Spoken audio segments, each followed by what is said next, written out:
दोस्तों, मंदिर और मस्जिद को लेकर सुप्रीम कोर्ट ने सर्वे बंद कर दिया है। जी हां, ये बड़ी खबर है। सुप्रीम कोर्ट के नए सीजेआई ने इस पर पूर्णतः रोक लगा दी है।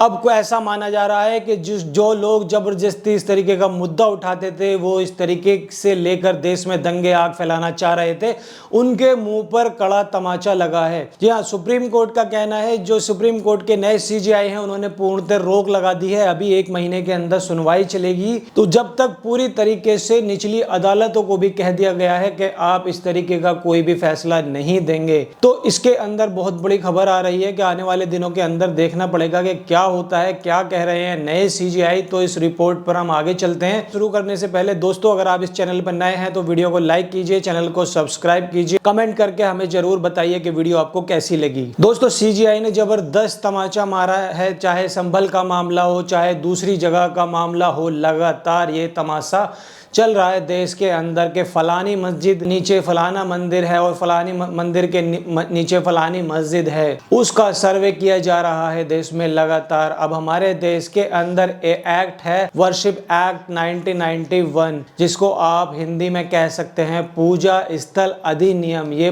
वर्शिप एक्ट 1991 का है। पीवी नरसिंह राव के जमाने में ये एक्ट बना था और जिसके अंदर बहुत क्लियर किया गया था कि 15 अगस्त 1947 के दिन पर पूजा हो रही थी, उस जगह पर पूजा होगी, जिस जगह पर नमाज हो रही थी उस जगह पर नमाज ही पढ़ी जाएगी।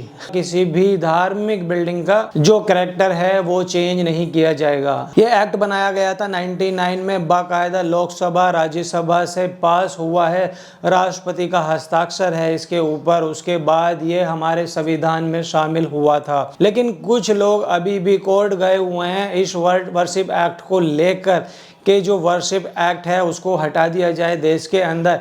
इसी वर्शिप एक्ट की सुनवाई के दौरान जस्टिस संजीव खन्ना, जो हमारे सीजेआई हैं, हमारे सुप्रीम कोर्ट के जो मुख्य न्यायाधीश हैं, उन्होंने टिप्पणी की है इसके ऊपर और वो बेहद महत्वपूर्ण टिप्पणी की है, जो फिलहाल देश के अंदर एक बड़ी भूमिका, बड़ा रोल निभाने वाली है। उन्होंने साफ कर दिया है कि किसी भी मस्जिद के नीचे ये जो मंदिर तलाशने के लिए लगातार सर्वे कराया जा रहा है, उस पर फिलहाल तत्काल प्रभाव से रोक लग गई है। कोई भी कोर्ट इस तरीके का मामला ले नहीं सकता। अगर पहले से एक्सेप्टेड है तो उस पर जो मुकदमा है उस पर मुकदमा चल नहीं पाएगा, और अगर सर्वे का आदेश दे भी दिया गया है तो उस सर्वे पर रोक लगा दी गई है, वो सर्वे नहीं होगा जब तक वर्शिप एक्ट पर कोई फाइनल फैसला नहीं आ जाता है। आप जानते हैं कि चाहे आगरे की फतेहपुरी सीकरी की जामा मस्जिद हो, शेख सलीम चिश्ती की दरगाह या अटाला मस्जिद हो, बदायूं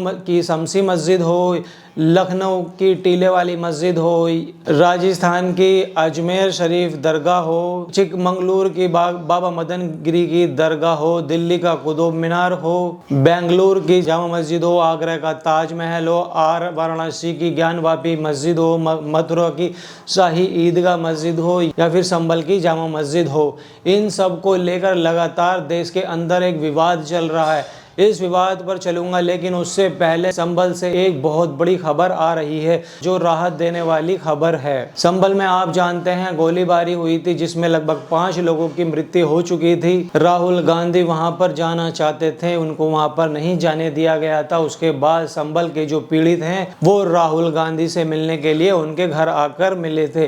कल भी ये किस्सा हुआ था कि कश्मीर के अंदर श्रीनगर के जो सांसद हैं वहां पर एनसी के, वो जाना चाहते थे संभल के अंदर, लेकिन वो संभल तक पहुंच गए, लेकिन जो पीड़ित लोग थे उनके घर नहीं जाने दिया गया उनको। फिर वो संभल जिले से बाहर आए और संभल जिले से बाहर आने के बाद उन्होंने बुलाया जो संभल के पीड़ित लोग हैं उनसे वो मिलने गए। बहुत बड़ी बात है, ये बहुत मशक्कत करनी पड़ी कि कश्मीर के श्रीनगर का जो सांसद है वो आकर संभल के लोगों से मिलता है, और वहीं यूपी के सांसद संभल जाने की हिम्मत नहीं कर पाते।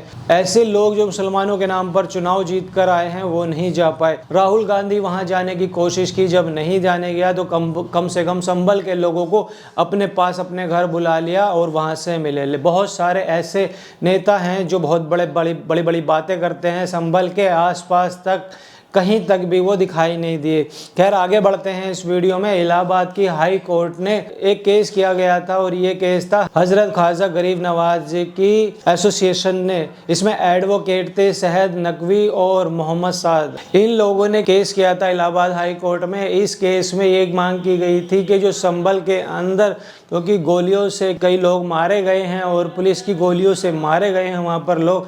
पुलिस ने बाद में कहा था कि हमने आत्मरक्षा में गोली चलाई थी, तो पुलिस वालों के खिलाफ एफआईआर होनी चाहिए। इसी याचिका के अंदर कहा गया था कि पुलिस वालों के खिलाफ किसी भी तरीके की कार्रवाई नहीं की गई है और ये गलत है। इलाहाबाद हाई कोर्ट के जो चीफ जस्टिस हैं अरुण बंसाली साहब, उनकी अध्यक्षता वाली पीठ ने इसको स्वीकार भी कर लिया था और इस याचिका को एक्सेप्ट करने का मतलब है दोस्तों, आप समझ सकते हैं, संभल के जो डीएम साहब हैं, डीएल जिला मजिस्ट्रेट साहब हैं, एसपी साहब हैं, जो उस थाने के एसएचओ होंगे और दूसरे जिम्मेदार जो ऑफिसर्स थे, उन सब के खिलाफ अब एफआईआर दर्ज की जा सकती है। दोस्तों इस मसले में जांच की मांग की जा सकती है। अब मैं ये नहीं कह रहा कि उनके खिलाफ बड़ी अच्छी जांच हो जाएगी, क्योंकि जिनको जांच करना है वही लोग तो सब कुछ हैं इस मसले में। लेकिन इलाहाबाद हाई कोर्ट ने कम से कम दोस्तों इतना तो माना कि संभल के अंदर जो गोलीबारी हुई उसके लिए प्रशासन जिम्मेदार है।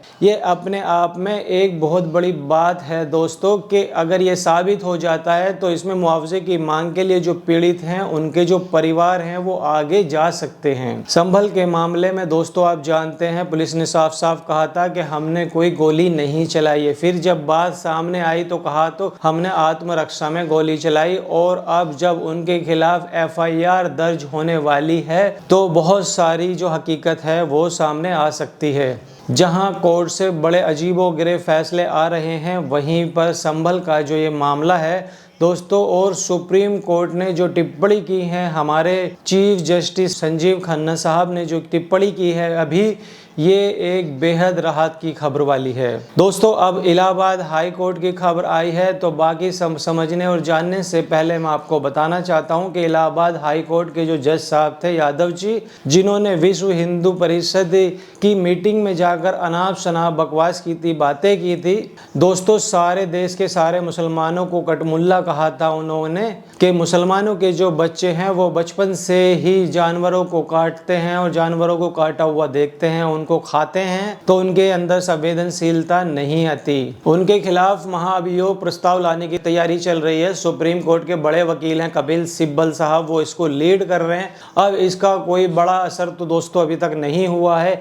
यादव जी को कोई अपने पद से अभी तक नहीं हटाया गया है, कोई नोटिस भी नहीं मिला है, ये तो अभी कोई कंफर्म नहीं है दोस्तों। लेकिन उनका जो रोस्टर है वो चेंज कर दिया गया है। उनका जो रोस्टर है वो चेंज करके जहां वो पहले बलात्कार और यौन अपराध जैसे मामले को देखते थे यादव जी, तो छोटे मामलों की तरफ उनको मोड़ दिया गया है। जो हाई कोर्ट के जज साहब हैं, ये मार्च 2021 के अंदर स्थायी न्यायाधीश के रूप में बने थे, यानी कि 3 साल पहले ये भारतीय जनता पार्टी की सरकार के अंदर ही ये स्थायी जज बने थे। 2026 में इनका रिटायरमेंट है और महाभियोग प्रस्ताव आता है अगर, तो उसके अंदर क्या फैसला होता है ये तो देखने वाली ही बात होगी। लेकिन लग यही रहा है कि यादव जी को अब 2026 की जो चिंता नहीं है, क्योंकि 2026 में रिटायरमेंट के बाद कोई बड़ी प्लानिंग वो पहले से ही कर रहे हैं, जिसके तहत वो पहले से ही ये बातें कर रहे हैं। दोस्तों देश के अंदर लगातार यही चल रहा है कि कोई किस तरीके का बयान दे रहा है, कोई कुछ तरीके का बयान दे रहा है। तो हम आशा करते हैं कि आने वाले दिनों में पता नहीं कि इस तरीके के जो बयानात हैं और जिस तरीके के सर्वे हैं वो कब तक ये सब देश में बंद होंगे और देश प्रगति की तरफ आगे बढ़ेगा। दोस्तों कैसी लगी आपको न्यूज़? आशा करता हूँ आपको न्यूज़ पसंद आए तो वीडियो को लाइक कीजिए, चैनल को सब्सक्राइब कीजिए और वीडियो को शेयर करना